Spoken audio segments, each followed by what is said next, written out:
তাআলা কোরআনের মধ্যে ঘোষণা করছেন, শুনো, আমি আল্লাহ তোমাদের জন্য মদকে হারাম করে দিয়েছি, আমি আল্লাহ তোমাদের জন্য জুয়াকে হারাম করে দিয়েছি, আমি আল্লাহ তোমাদের জন্য লটারিকে হারাম করে দিয়েছি, আমি আল্লাহ তোমাদের জন্য মূর্তি পূজাকে হারাম করে দিয়েছি। তাহলে নেশা করা, জুয়া খেলা, লটারি কাটা, মূর্তি পূজা করা, এগুলিকে হারাম করেছেন কে? সবাই বললেন না কে? আর একটু জোরে বলুন না কে? বলুন তো, নেশা আমাদের সমাজের মধ্যে আছে না নাই? জুয়া আমাদের সমাজে আছে না নাই? এখন জুয়ার তাস নিয়ে লোকেরা বসে না, এখন জুয়া খেলে অনলাইনে ক্যাসিনো আছে না নাই? ক্যাসিনো আছে। ক্যাসিনো বুঝেন? হ্যাঁ, আপনারা বুঝেন না? মোবাইলে, অ্যান্ড্রয়েড মোবাইলে ক্যাসিনো খেলে দেখা যায় কিছু মানুষ রাতারাতি লাখ টাকার মালিক হয়ে যায়, আবার কিছু মানুষ রাতারাতি লক্ষ লক্ষ টাকা নষ্ট করে যায়, হেরে যায়। এইরকম আমরা অনেক দেখেছি। অনেক ভালো ফ্যামিলির ছেলে, কল্পনাই করা যায় না ওই ব্যক্তি, ওই ছেলেটা বা ওই ছেলেটা ক্যাসিনো খেলে, জুয়া খেলে অনলাইনে, কল্পনা করা যায় না। একটা সময় বাজারে বড় ব্যবসা ছিল, কিন্তু এখন একেবারে নিঃস্ব হয়ে পড়েছে, কারণ ওই ক্যাসিনোর পিছনে সব চলে গিয়েছে। তাহলে এই ক্যাসিনোকে হারাম করেছেন কে? জোরে বলতেছেন নাকি? আমার প্রিয়জনেরা, লটারিকে হারাম করেছেন কে? লটারি আছে না নাই? ওই যে একটা সময় ছিল মাথায় নষ্ট মামা, মনে আছে? বিভিন্ন জায়গাতে লটারি কাটা হয়। আমার গ্রামের, আমার এলাকার মা বোনেরা পর্যন্ত লটারি কাটতে বাদ দেয় না, আমার নামাজিরা পর্যন্ত লটারি কাটতে বাদ দেয় না। আমরা বিভিন্ন সময় দেখেছি লটারির পুরস্কার যখন আনতে যায়, গায়ে থাকে পাঞ্জাবি, মুখের মধ্যে দাড়ি, পুরস্কার আনতে যাচ্ছে। আমার প্রিয়জনেরা, লটারিকে আল্লাহ হারাম করে দিয়েছে। তুমি লোভ করে লটারি কেটেছো, তুমি আল্লাহর সাথে বিদ্রোহী ঘোষণা করেছ। এই জন্য লোভে পড়া যাবে, লোভে পড়া যাবে। লোভে পাপ, আর পাবে মৃত্যু জানি, কিন্তু সামনে যখন আসে নিজেকে সামাল দিতে পারে না, এমন আছে না নাই? নামাজ পড়ে লটারি কাটে, অথচ সেটি হারাম করেছেন আল্লাহ। আমার একান্ত প্রিয়জনেরা, আমার গোপাল গ্রামবাসী, মুন্সিপাড়া এলাকাবাসী, আল্লাহ তাআলা লটারিকে হারাম করে দিয়েছেন। আমরা বিভিন্ন জায়গা মাহফিলগুলোতে যাই, অনেক মাহফিলগুলোতে পর্যন্ত লটারি কাটা হয়।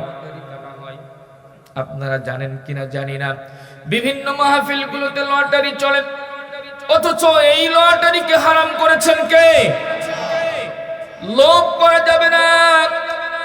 আমাদের ওই কালুপাড়ার নাম শুনছেন হয়তো অনেকে, সত্যজিৎপুর ইউনিয়নের অন্তর্ভুক্ত। ওইখানে একজন মহিলা স্বামী 50,000 টাকা গরু বিক্রি করে বাড়িতে এনে রাখছে। এই সেই 50,000 টাকারই লটারি কেটে শেষ করে ফেলছে। কত বড় লোভ! কিন্তু দেখা গেল কিচ্ছু বাদে নাই, কিচ্ছু পায় নাই, পুরা টাকাটাই শেষ। এক পর্যায়ে স্বামী রাগ করে বউকে দেশে বাপের বাড়ি পাঠায়। 2 কুলি হারানো, কথা বলেন ঠিক কিনা? মনে করেছিল মানুষ মাইক্রোবাইক, মানুষেরা মোটরসাইকেল পায়, আমি 50,000 টাকার কাটবো, একটা না একটা বাঁধবেই, কিন্তু দেখা গেল সবই শেষ। আমার প্রিয়জনেরা, লটারি কাটা যাবে না। যত বড় পুরস্কার হোক না কেন, আমার ঈমানকে ওই পুরস্কারের সামনে আমি বিক্রি করে দিতে পারি না, কথা বলেন ঠিক কিনা? আমার প্রিয়জনেরা, ওই যে হাদিসের মধ্যে আল্লাহর নবী বলেছেন 4 শ্রেণীর ব্যক্তিকে আল্লাহ তাআলা কখনো জান্নাতে দিবেন না, তাদেরকে জাহান্নামে দিবেন। 1 নাম্বার হলো নেশাগ্রস্ত ব্যক্তি, যে ব্যক্তি নেশা করবে। এখন আমরা এখানে যারা আছি হয়তো নেশা করি না, আলহামদুলিল্লাহ, কিন্তু আমাদের সন্তানরা যেন নেশাগ্রস্ত না হয় সেই দিকে আমাদের খেয়াল রাখার দরকার আছে না না? 2 নাম্বার হলো আকলুর রিবা। আল্লাহ বলেছেন, শুনো, আল্লাহ তাআলা ওই ব্যক্তিকে জাহান্নামে দিবে, জান্নাতের কোনো নিয়ামত তাকে দিবেন না যে ব্যক্তি সুদের মধ্যে জড়িত হয়ে পড়বে। একটু আওয়াজ দিয়ে বলুন তো, আমাদের সমাজের মধ্যে সুদ আছে না নাই? কম না বেশি? আমরা যদি জরিপ চালিয়ে দেখি, প্রত্যেকটা মহল্লা ভিত্তিক যদি আমরা একটি জরিপ চালাই, তাহলে আমরা দেখব প্রত্যেকটা মহল্লায় শতকরা 90 থেকে 95% ফ্যামিলি বিভিন্ন মাধ্যমে বিভিন্নভাবে সুদের সাথে জড়িত আছে না নাই? আমার একান্ত প্রিয়জনেরা, অথচ আল্লাহর নবী বলেছেন, শুনো, সুদখোর যখন কিয়ামতের মাঠে উঠবে, সুদখোর যখন কিয়ামতের মাঠে দাঁড়াবে, সুদখোরকে স্বয়ং আল্লাহ বলবেন, খুদ সিলাহাকা, তুমি তোমার তরবারি ধরো, লিল হারবি, আমার সাথে যুদ্ধ করার জন্য। বলুন তো এই কথা কে বলবেন? সবাই বললেন না, কে বলবেন? কাকে বলবেন? কাকে?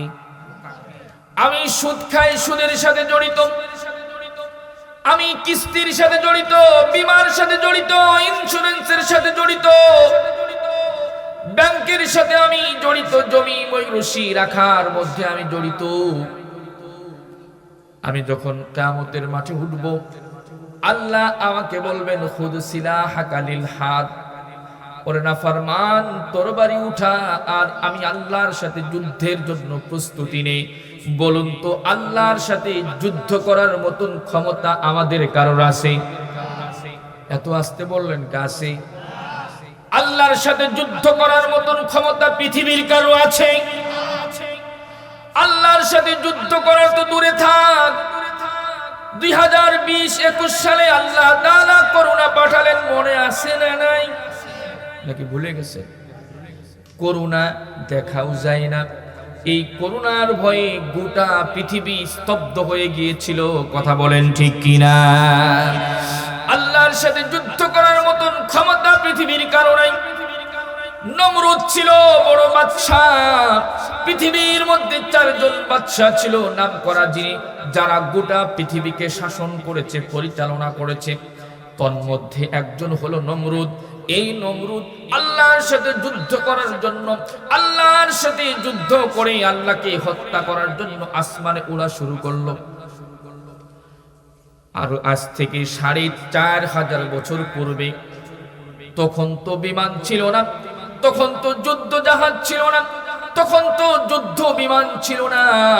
4500 বছর পূর্বে নমরুদের মাথায় বুদ্ধি আসলো, কেমনে আকাশে উড়া যায়। আমার দিকে খেয়াল আসেনি? খেয়াল তো নাই, এদিকে ওদিকে তাকান কেন? নমরুদ এইভাবে একটা স্টেট তৈরি করলো। স্টেট তৈরি করে স্টেটের মাথার উপরে গোশতের রান ঝুলিয়ে দিল, গরুর রান ঝুলিয়ে দিল, আর নিচে তার পাশে শকুন বেঁধে দিল। শকুন, শকুন চিনেন তো? দেখছেন?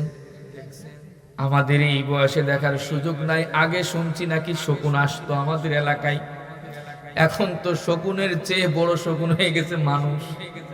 কথা কোন ঠিক কিনা? শকুন নিচে বেঁধে, উপরে গোশতের রান। শকুন গোশতের লোভে উড়া শুরু করত, আর মঞ্চটি আস্তে আস্তে আস্তে উপরের দিকে যেতে শুরু করলো। যখন অনেক অনেক উপরে চলে গেল, সেখান থেকে তীর নিয়ে একটা তীর আসমানের দিকে মারলো। আল্লাহ তাআলা ফেরেশতাদেরকে বললেন, ফেরেশতারা পাগল দেখছনি? কয় আল্লাহ দেখছি, কিন্তু এত বড় মাথা মোটা জীবনে দেখি নাই। আল্লাহু আকবার। আমার প্রিয়জনেরা, আমার অত্যন্ত শ্রদ্ধার ব্যক্তি আপনারা যারা আছেন, একটু গভীরভাবে মনোযোগ দেন। আল্লাহ তাআলা ফেরেশতাদেরকে বললেন, ওই তীরের মাথায় একটু রক্ত লাগিয়ে তার কাছে ব্যাগ পাঠিয়ে দাও, ফেরত পাঠিয়ে দাও। আমার প্রিয়জনেরা, আল্লাহর ফেরেশতারা তীরের মাথায় একটু রক্ত লাগিয়ে দিল। ওই তীরটা যখন ফিরে আসলো, নমরুদ তো খুশি হয়ে গেল, আমি ইব্রাহিমের আল্লাহকে হত্যা করে ফেলেছি। এবার ওই গোশতের টুকরা নিচের দিকে নামিয়ে দিল। শকুন গোশতের লোভে এবার আস্তে আস্তে করে নিচের দিকে নামা শুরু করলো, জমিনে নেমে পড়ল। ইব্রাহিম এবার নমরুদ ঘোষণা করলো, ও ইব্রাহিম, আমি তোমার আল্লাহকে হত্যা করে ফেলেছি। এবার তোমার আল্লাহর যে চেলা চামুন্ডা কিছু আছে আমার সামনে আসো যুদ্ধ করার জন্য। একটা ডেট দাও, একটা তারিখ দাও, কবে আমার সাথে যুদ্ধ করবে। ইব্রাহিম আলাইহিস সালাম মনে মনে বলেন, তোর মতন এত বড় পাগল তো আমি জীবনে দেখি নাই। এত বড় পাগল, তুই আমার আল্লাহকে হত্যা করছো আর আমাদের সাথে যুদ্ধ করে আমাদেরকে হত্যা করে সবকিছু শেষ করে দিতে চাও। ইব্রাহিম আলাইহিস সালাম দিন একটা দিয়া দিলেন। দিন একটা দিয়া টেনশনে পড়ে গেলেন, কারণ আল্লাহ এখনো কিছু ইব্রাহিমকে জানান নাই। ইব্রাহিম আলাইহিস সালাম সিজদায় পড়ে কান্না শুরু করলেন। আল্লাহ বললেন, ইব্রাহিম, তুমি আমার পয়গম্বর, তুমি একটা তারিখ দিয়ে এসেছো, ডেট দিয়ে এসেছো। আমি আল্লাহ অসন্তুষ্ট নই, আমি আল্লাহ তোমার প্রতি কোনো বেজার নই। আমি আল্লাহ ঠিক টাইম মতো আমি আমার সেনাবাহিনী পাঠিয়ে দিব, আমার বাহিনী প্রশিক্ষণ প্রাপ্ত বাহিনী পাঠিয়ে দেব, টেনশন করো না। আস্তে আস্তে করে দিন ঘনিয়ে আসলো, সময় একেবারে কাছে চলে আসলো।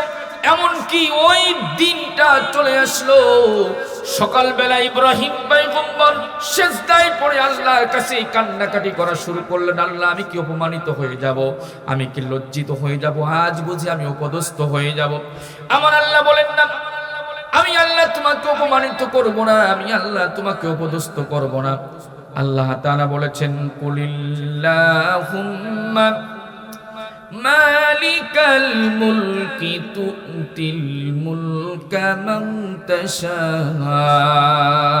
ওয়া তানজিউল মুলকা মিম্মান তাশাউ ওয়া তুইজ্জু মান তাশাউ ওয়া তুযিল্লু মান তাশাউ বিয়াদিকাল খায়র إنك لعلى كل شيء قدير।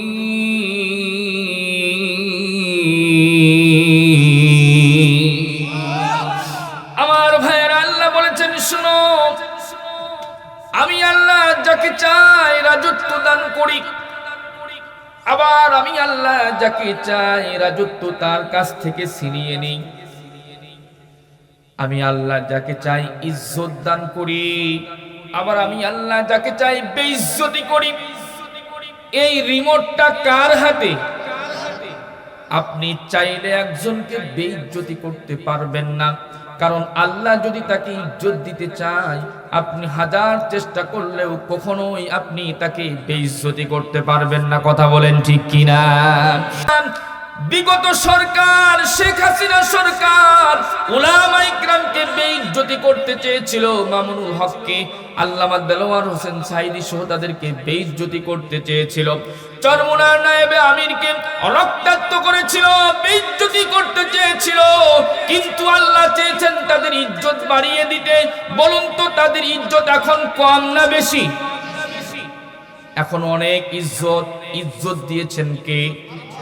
আর যারা বেইজ্জতি করতে চেয়েছিল তাদের ইজ্জত এখন আর আছে? একটু আছে? সব শেষ। কথা বলেন ঠিক কিনা? এই রিমোটটা কার হাতে?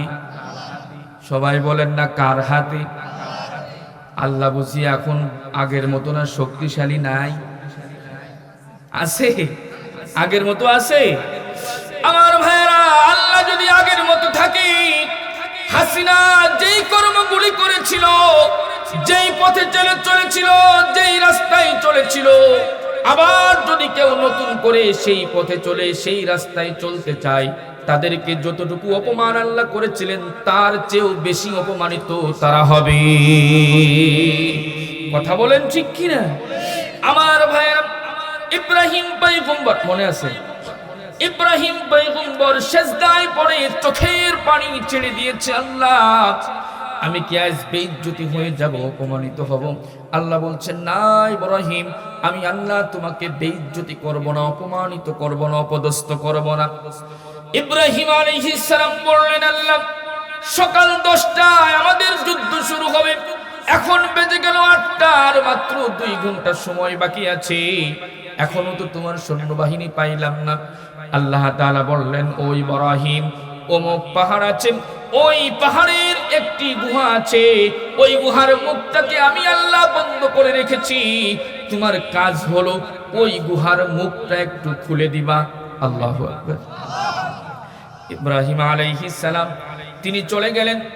তিনি মনে করলেন আল্লাহ তাআলা বুঝি ফেরেশতাদেরকে ওই গুহার মধ্যে আবদ্ধ করে রেখেছে, বন্ধ করে রেখেছে। ইব্রাহিম আলাইহিস সালাম মনের মধ্যে বিশাল বড় আশা নিয়ে যখন তিনি গুহার মুখটাকে খুললেন, দেখেন সেখানে মানুষও নাই, ফেরেশতা নাই, কিছু মশা। আল্লাহু আকবার।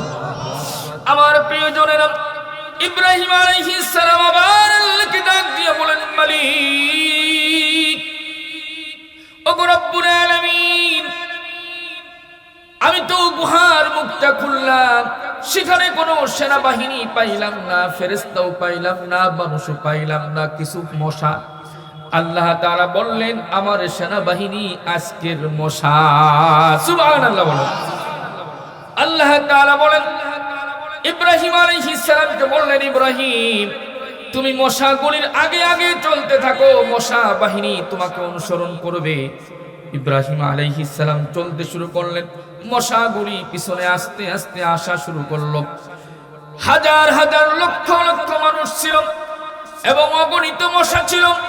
কিতাবের মধ্যে এসেছে, তাফসীরের কিতাবগুলির মধ্যে এসেছে, ওই মশাগুলি এক একটি মানুষের মাথার উপরে পড়ছিল এবং রক্ত খেতে খেতে সাথে সাথে এক একটি মশা কবুতরের মতো বড় হয়ে গিয়েছিল। আল্লাহু আকবার। আমার প্রিয়জনেরা, আমার একান্ত আপনজনেরা, ইব্রাহিম আলাইহিস সালামের ওই বাহিনী সমস্ত মানুষকে ধ্বংস করে ফেলল। সমস্ত মানুষ কয়েক মিনিটের মধ্যে বিনা যুদ্ধে পরাজয় বরণ করলো, মৃত্যু হয়ে গেল। আরেকটি মশা খোঁড়া ছিল, সে আস্তে আস্তে করে আসতে এসে দেখে কেউ নাই, আর নমরুদ সে পালিয়ে বাসার মধ্যে চলতে শুরু করেছে। তাহলে বোঝা গেল পালানোর অভ্যাস নমরুদের থেকেই শুরু হয়েছে। আরে কথা কন না কে? পালানোর অভ্যাস নমরুদ থেকে শুরু। নমরুদের অনুসারী যারা হবে, নমরুদের প্রেতাত্মা যারা হবে, নমরুদের মতে পথে যারা চলবে, পৃথিবীর ইতিহাস বলবে তারাই পালাতে বাধ্য হবে। কথা বলেন ঠিক কিনা? আমার প্রিয়জনেরা, আমার ভাইয়েরা, আমার বন্ধুরা, ইব্রাহিম আলাইহিস সালামকে যেই থ্রেট দিয়েছিল যুদ্ধের জন্য, এবার নমরুদ এমন একটা অবস্থা হলো, নমরুদের মশাটা যখন দেখছিল সেরকম চড় দিয়ে থাপ্পড় দিয়ে মারার জন্য গিয়েছিল। ওই বাতাসের গতিতে মশাটি নাকের মধ্যে ঢুকে পড়লো। নাকের মধ্যে ঢুকে মাথার মধ্যে যে একটু রেস্টে আছে, আরামে আছে, কারণ অনেক জার্নিং করছে, ঠিক না? এমনি তো খুঁড়া, আস্তে আস্তে করে এরকম বাঁকা হইতে হইতে আসছে। এবার নাকের ভিতর দিয়ে মাথার মধ্যে ঢুকে একটু শান্ত আছে। কিছুক্ষণ পরে আল্লাহ বললেন, মশা, তোমাকে তো ওখানে আরামের জন্য পাঠাইনি, এবার শুরু করো তোমার কর্ম, তোমার ক্রিয়া শুরু করো। মশা আস্তে আস্তে করে হুল ফুটাইতে থাকে। নমরুদের মাথার মধ্যে যন্ত্রণা শুরু হয়। নমরুদ এক পর্যায়ে নিজের মাথা নিজে চড়াইতে থাকে। আল্লাহ বললেন, মশারে, নমরুদ যখন হাত দিয়া মাথা থাপড়াইবে তখন তুমি তোমার কর্মটাকে অফ করে রাখবা। নমরুদ এইরকম মাথা থাপায়, মশা একটু চুপ করে বসে থাকে। আল্লাহু আকবার। নমরুদ কয়, থাপড়াইলেই তো ভালো লাগে, এখন নিজের হাত দিয়ে নিজের মাথা আর কত সময় থাপড়াইবে? আমার ভাইয়ারা, বন্ধুরা, এবার নমরুদ জন কিনলো, কামলা রাখলো, আমার মাথা থাপড়াইবা, আমার মাথা চড়াইবা। অপমান করছেন কি? সবাই বলেন না কে? আল্লাহ অপমান করছেন। নিজের মাথা নিজে চড়াই, জন কিনা নিজের মাথায় নিজে আঘাত করে একটা পর্যায়ে ওই লোকটা ছুটিতে গেল, বাড়িতে আসতে দেরি হলো। নমরুদ ওই লোকটাকে খুব ধমক দিল। একটা পর্যায়ে লোকটি পায়ের জুতা খুলে তার মাথায় আঘাত করলো। আল্লাহু আকবার। পায়ের জুতা খুলে আঘাত করলো। নমরুদ বলল, এবার তো খুব শান্তি লাগতেছে। কি দিয়া মারছো? ওই জুতা দিয়ে বসাইছি। ওইটা দিয়েই চলবে, যেইটা দিয়ে আরাম লাগে ওইটা দিয়েই খেলা হবে, খেলা হবে, খেলা হবে বলতে বলতে দেশ ছেড়ে পালিয়ে গিয়েছে। কথা বলেন ঠিক কিনা? আমার প্রিয়জনেরা, আমার একান্ত আপনজনেরা, এইভাবে করে 350 বছর চর খাইলো, জুতার বাড়ি খাইলো। এইভাবে করে আল্লাহ তাআলা তাকে দুনিয়া থেকে চিরবিদায় করে দিলেন। আল্লাহ তাআলা ইতিহাস সৃষ্টি করলেন। শোনো, পৃথিবীতে যত মানুষ নমরুদের পদাঙ্ক অনুসরণ করবে তাদেরকে অপমানিত হতে হবে, লজ্জিত হতে হবে। কথা বলেন ঠিক কিনা?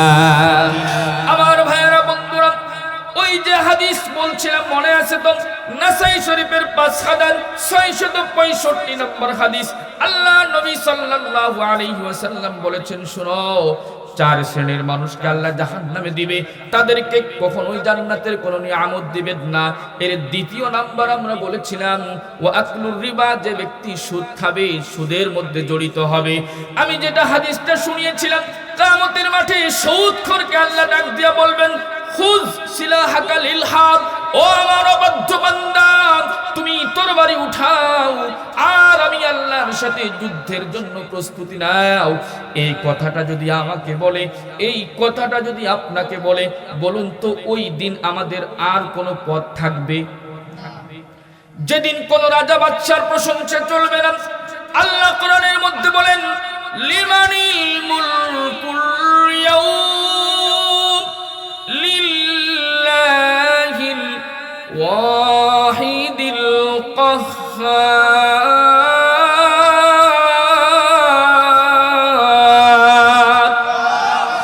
আল্লাহ তাআলা বলছেন, শোনো, সেদিন কেউ থাকবে না, কোন রাজা বাদশা প্রেসিডেন্ট কেউ থাকবে না, যার যত ক্ষমতা থাকুক না কেন। নবীরা পর্যন্ত নফসি নফসি বলে কান্না শুরু করবে। সমস্ত মানব জাতি নফসি নফসি নফসি বলে কান্না শুরু করবে। আমার প্রিয়জনেরা, এই ভয়াবহ দিনে, যেদিন সূর্যের তাপে মাটি পুড়ে তামা হয়ে যাবে, পানির পিপাসায় যেদিন জিহ্বাটা নাভি পর্যন্ত চলে যাবে, এমন কঠিন দিনে, এমন কঠিন অবস্থায়, এমন কঠিন মুহূর্তে আল্লাহ যদি আপনাকে বলে, বান্দা ও আমার অবাধ্য গোলাম, তুই তরবারি ধর, আমার সাথে যুদ্ধ কর, বলুন তো ওই দিন নাজাত পাওয়ার আর কোনো ওসিলা বা উপায় আছে? শেষ। কথা বলেন ঠিক কিনা? এই জন্য সুদের সাথে জড়িত হওয়া যাবে? যদি কেউ জড়িত হয়ে থাকি, তওবা করে ফিরে আসার দরকার আছে না নাই? আল্লাহর নবী বলেছেন, কুল্লু বানি আদম খাত্তাউন ওয়া খায়রুল খাত্তাইন আত-তাওয়াবুন। আবু দাউদের হাদিসের মধ্যে আল্লাহর নবী বলেন, প্রত্যেকটা বানি আদম গুনাহগার, আর ওই গুনাহগারদের মধ্যে ওই ব্যক্তি হলো সর্বোত্তম, যেই ব্যক্তি গুনাহের পরে আল্লাহর কাছে তওবা করে ইস্তেগফার করে। সুবহানাল্লাহ বলেন। এই জন্য প্রিয়জনেরা আমার, যারা সুদের মধ্যে যদি কোনোভাবে জড়িত হয়ে যায়, সুদ থেকে ফিরে আসতে হবে। রাজি আছি না নাই? আমার প্রিয়জনেরা, 3 নাম্বার আল্লাহ নবী বলেন, মুআকলু মালিল ইয়াতীমি বিগাইরি হক, অন্যায়ভাবে এতিমের সম্পদ আত্মসাৎ করা, এতিমের সম্পদ আত্মসাৎ করা, ভক্ষণ করা। অন্যায়ভাবে যেই ব্যক্তি এতিমের সম্পদকে আত্মসাৎ করবে, এতিমকে ফাঁকি দিবে, এতিমকে ধোঁকা দিবে, ওই ব্যক্তিকে আল্লাহ জাহান্নামে দিবে। ওই ব্যক্তিকে আল্লাহ জান্নাতের কোনো নিয়ামত থেকে দিবেন না। এটি হলো আল্লাহর হক, এটি হলো আল্লাহর অধিকার। নাউজুবিল্লাহ বলেন। এবার বলুন তো, এতিমের সম্পদ নষ্ট করা যাবে? এতিমকে ধোঁকা দেওয়া যাবে? এতিমকে ফাঁকি দেওয়া যাবে? কিন্তু সমাজের মানুষ, কিছু মানুষই দেয় কি দেয় না? ছোটকালে বাবা মারা গেল, বড় চাচা ভালো ভালো সম্পদগুলি নিজে রাখলো, আর এতিমদেরকে খারাপ জমিগুলো দিল। এমনও কিছু চাচা আছে না নাই? আমার প্রিয়জনেরা, আবার অনেক মানুষ এমন আছে সমাজের মধ্যে, নিজের বোনকে ফাঁকি দেয়, বোনের ওয়ারিসটা ঠিক মতন তাকে বুঝে দেয় না। আছে না নাই? আছে না নাই? নিজের বোনকে ফাঁকি দেয়, ফাঁকি দিয়ে ওই ব্যক্তি যত নামাজ কালাম রোজা তাহলিল হজ যাকাত যা করুক না কেন কোন কাজে আসবে?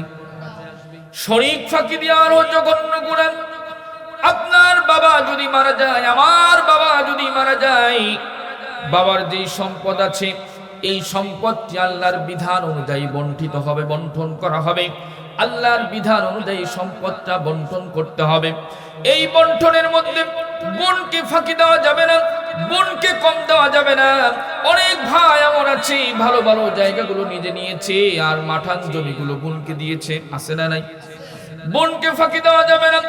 আল্লাহ নবী সাল্লাল্লাহু আলাইহি ওয়াসাল্লাম বলেছেন, শুনো, মান আখাযা শিবরান বিগাইরি হক, কোন ব্যক্তি যদি অন্যায়ভাবে 1 বিঘা জমি যদি আত্মসাৎ করে, ক্ষমতা ছিল, ক্ষমতার উপর ভর করে, লাঠির শক্তি ছিল, লাঠির উপর ভর করে, নিজের গোষ্ঠী বড় ছিল, বড় গোষ্ঠীর উপর ভর করে অন্য অসহায় মানুষের 1 বিঘা জমিকে নিজে আত্মসাৎ করছে, নিজের মধ্যে এনে ফেলেছে। অথবা এমন কিছু মানুষ আছে মাঠের আলগুলো কেটে কেটে নিজের জমির মধ্যে বাড়িয়েছে, আছে না নাই? আল্লাহর নবী বলেছেন, কোন ব্যক্তি যদি 1 বিঘা জমি যদি অন্যায়ভাবে আত্মসাৎ করে, তাহলে কিয়ামতের মাঠে 70 আরদান, ওই জমিনটাকে 7 তবক বানায়া ওই ব্যক্তির গলার মধ্যে লটকিয়ে দেওয়া হবে, ঝুলিয়ে দেওয়া হবে। আমি যদি কোনো ব্যক্তির 1 বিঘা জমিকে আত্মসাৎ করি, তাহলে ওই জমিনটাকে 7 তবক বানাবেন আল্লাহ, 7 তবক বানায়া আমার গলার মধ্যে ঝুলিয়ে দেওয়া হবে। আর বলা হবে, বান্দা, দুনিয়াতে তুমি অন্যের সম্পদ আত্মসাৎ করেছিলে, নিজেকে বীর পুরুষ মনে করেছিলে, নিজেকে বুদ্ধিমান মনে করেছিলে, এখন কিয়ামতের মাঠে দেখো তোমার কেমন লাগে। 7 তবক জমিন তোমার গলার মধ্যে ঝুলিয়ে দেওয়া হবে, আমার গলার মধ্যে ঝুলিয়ে দেওয়া হবে। আমার প্রিয়জনেরা, বলুন তো, অন্যায়ভাবে কারো সম্পদ আত্মসাৎ করা যাবে? বিশেষ করে এই হাদিসের মধ্যে এসেছে, অন্যায়ভাবে ইয়াতিমের সম্পদ আত্মসাৎ করা যাবে না, অন্যায়ভাবে ইয়াতিমের সম্পদ আত্মসাৎ করা যাবে না। বরঞ্চ হাদিসের শিক্ষা হলো ইয়াতিমের সাথে ভালো ব্যবহার করার দরকার আছে না নাই? কথা বলেন, খারাপ লাগতেছে? বলবো, সামনে চলবো? আমার প্রিয়জনেরা, আল্লাহর নবী সাল্লাল্লাহু আলাইহি ওয়াসাল্লাম বলেছেন, শুনো, কোন ব্যক্তি যদি ইয়াতিমের মাথার উপরে স্নেহের হাত বুলিয়ে দেয়, স্নেহের হাত বুলিয়ে দেয় মহব্বতের সাথে, ভালোবাসার সাথে, আল্লাহর নবী বলেছেন, শোনো, ওই হাতের নিচে যতগুলি পশম থাকবে, চুল থাকবে, প্রত্যেকটা চুলের বিনিময়ে ওই ব্যক্তিকে 1-1টি নেকি দান করে দিবে। সুবহানাল্লাহ সবাই বললেন না? সুবহানাল্লাহ বললে কষ্ট লাগে, টাকা লাগে, তাহলে বলতে দোষ কোথায়? একটু জোরে বলুন না সুবহানাল্লাহ, আলহামদুলিল্লাহ, আল্লাহু আকবার। আমার প্রিয়জনেরা, আল্লাহর নবী বলেছেন, শোনো, কোন ব্যক্তি যদি কোন ইয়াতিমকে লালন পালন করে, ইয়াতিমের মনে বড় কষ্ট থাকে, ইয়াতিম যে ব্যক্তি হয়েছে সেই বুঝে ইয়াতিমের মনে কত বড় কষ্ট। কথা বলেন ঠিক কিনা? আমি ইয়াতিম হইনি, আমি ইয়াতিমের মর্যাদা বুঝি না, কিন্তু আমার বাড়ির পাশে ছোট্ট কয়েকটি ইয়াতিম আছে, আমি যখন তাদের চেহারাগুলি দেখি আর নিজের সন্তানদেরকে ওই ইয়াতিমের জায়গা যখন রাখি, আমার চোখটা টলমল হয়ে যায়, চোখের মধ্যে পানি চলে আসে। আমি রাত্রিবেলা বাড়িতে যাব, আমার বাচ্চাদের জন্য খাবার নিয়ে যাই, মিষ্টি নিয়ে যাই। সকালবেলা বাচ্চারা মিষ্টি খায়, আবার বারবার আবদার করে। বাড়ির থেকে যখন বের হই, ছোট্ট বাচ্চাটা, বড় বাচ্চাটা ডাক দিয়া বলে, আব্বু আমার জন্য ললিপপ আনবা। আরেকজন বলে, আব্বু আমার জন্য কেক আনবা। বিভিন্ন ধরনের বাইনা ধরে, বিভিন্ন ধরনের আবদার করে। কিন্তু একটুবার চিন্তা করে দেখুন তো, যার বাবা নাই তার কিন্তু আবদার করারও কোনো জায়গা নেই। কথা বলেন ঠিক কি? নিজের সন্তানকে একটু এতিমের জায়গা হিসাব করে দেখুন না কত বড় কষ্ট লাগে। আজ আমি আছি, আমার সন্তানের ঈদের দিন নতুন কাপড়ের ব্যবস্থা করে দিই।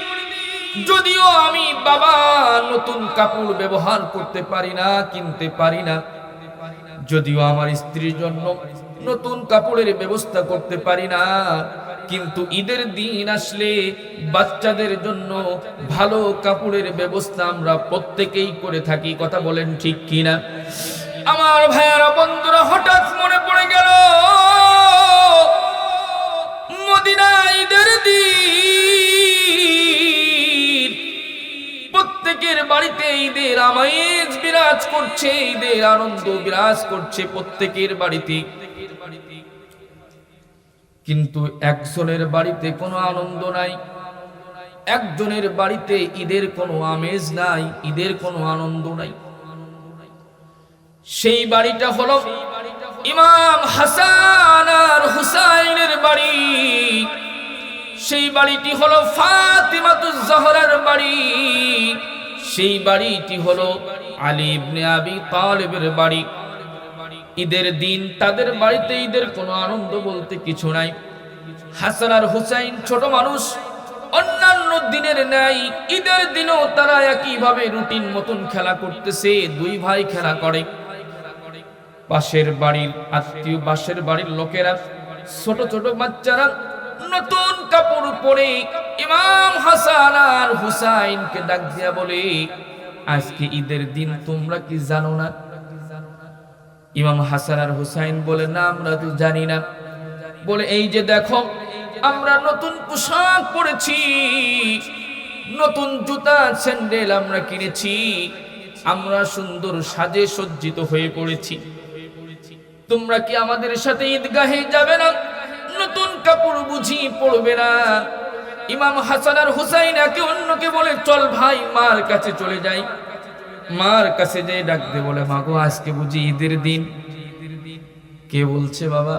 বলে, ওই যে বাচ্চাদেরকে দেখলাম নতুন জামা, নতুন জুতা স্যান্ডেল পরে তারা আনন্দ করে বেড়ায় গো মা। মা ফাতিমাতুজ জাহরা বলেন, হ্যাঁ বাবা, আজ ঈদের দিন, কিন্তু আমাদের ঘরে কোনো ঈদ নাই, আমাদের পেটে কোনো খাবার নাই বাবা। গরিব মানুষের আবার ঈদ কিসের হয়? বলে, না মা, বুঝি না, আমাদেরকেও নতুন কাপড় দিতে হবে। বাচ্চারা যেমনে বাইনা ধরে, আমাদের সন্তানেরা হাজার বোঝানোর চেষ্টা করেন, বাবা বিষ কিনে খাবো, সেই টাকাটাও আমার কাছে নাই, কিন্তু বাচ্চা তো সেটা বুঝবে না, তার আবদার হলো নতুন পোশাক চাই।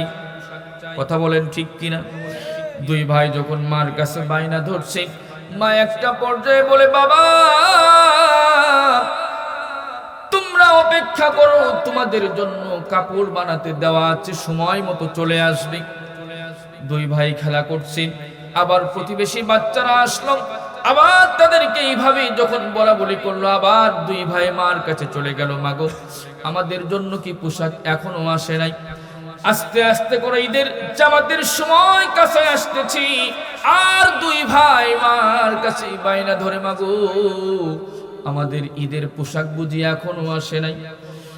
মা ফাতিমাতুজ জাহরা বলেন, না বাবা, এখনো তোমাদের পোশাক তৈরি হয়নি, তবে তোমরা যাও গোসল করে আসো। দুই ভাই তোমরা গোসলটা করে আসো। তোমরা গোসল করে আসতে আসতে হয়তো তোমাদের কাপড় তৈরি হয়ে যাবে। আমার একান্ত প্রিয়জনেরা, একটু মনোযোগ দিয়ে আমার কথাগুলো বোঝার চেষ্টা করেন। ইমাম হাসান আর হুসাইন দুই ভাই গোসলের জন্য চলে গেল, আর ফাতেমাতুজ জাহরা ওযু করে সিজদায় পড়ে গেল, আল্লাহকে ডাক দিয়া বলে, রব্বুল আলামিন, জীবনে কখনো মিথ্যা কথা বলি নাই, জীবনে কোনোদিন মিথ্যা কথা বলাটা আমার বাবা আমাদেরকে শিক্ষাও দেয় নাই। রব্বুল আলামিন, আজ ঈদের দিন প্রতিবেশী প্রত্যেকটা বাচ্চাদের নতুন পোশাক, নতুন কাপড়। ওগো রব্বুল আলামিন, আমার কলেজার দুইটা টুকরা, তাদের কোনো পোশাক নাই, তাদের কোনো জুতাও নাই। রব্বুল আলামিন, আল্লাহ আমি তাদেরকে বলেছি গোসল করে আসতে আসতে হয়তো তোমাদের পোশাকগুলি তৈরি হয়ে যাবে। আল্লাহ গো, আমাকে অপমানিত করো না, আমাকে লজ্জিত করো না, আমাকে হাসির পাত্র বানিও না। ফাতেমাতুজ জোহরা আল্লাহর কাছে কান্না করতে করতে চোখের পানিতে সিজদার জায়গাটা ভিজিয়ে ফেলেছে। আল্লাহু আকবার। আমার একান্ত প্রিয়জনেরা, আমার গোপাল গ্রামবাসী, ইমাম হাসান আর হুসাইন গোসল করে আসতেছেন। গেটের কাছে একজন লোক দাঁড়িয়ে আছে, হাতের মধ্যে একটি ব্যাগ। ইমাম হাসান আর হুসাইন তো মনের মধ্যে বড় আনন্দ। তারা মনে করেছে আমাদের জন্য পোশাক তৈরি হয়ে গিয়েছে, পোশাকটা নিয়ে এসেছে।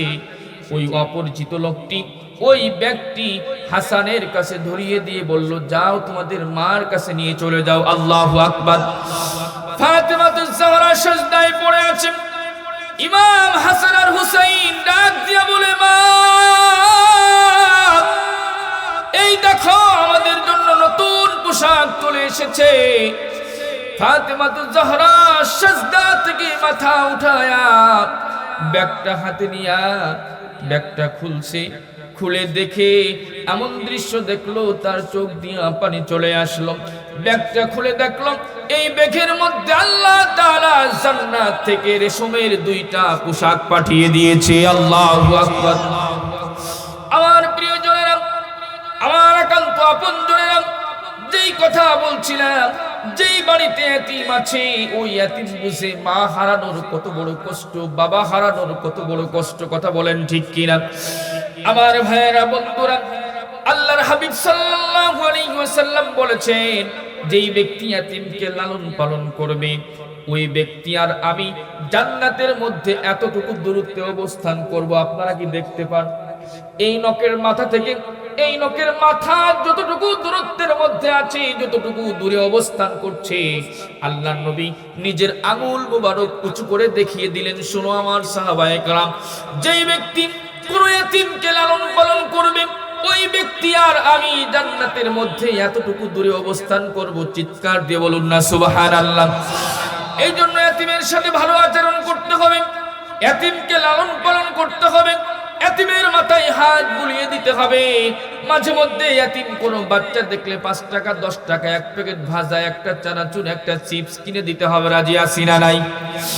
আমার প্রিয়জনেরা, আল্লাহর নবী সাল্লাল্লাহু আলাইহি ওয়াসাল্লাম সর্বশেষ বলছেন, শুনো, ওই ব্যক্তিকে আল্লাহ তাআলা জাহান্নামে দিবেন, জান্নাতের কোন নিয়ামত তাকে দিবেন না।